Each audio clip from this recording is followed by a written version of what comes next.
Evet, gördüğünüz üzere Ford 1846 aracımızın şu an AdBlue sistemini devre dışı bırakacağız.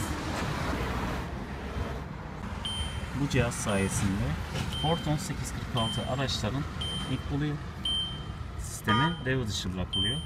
Gördüğünüz gibi montajımızı yapmış bulunmaktayız.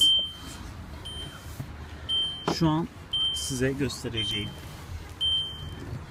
SCR sisteminin sigortaları çıkık. 12 ve 16 numaralı. Ve aracımızın şu an kontağı da açık. Gördüğünüz gibi. Ve AdBlue depo seviyesi full.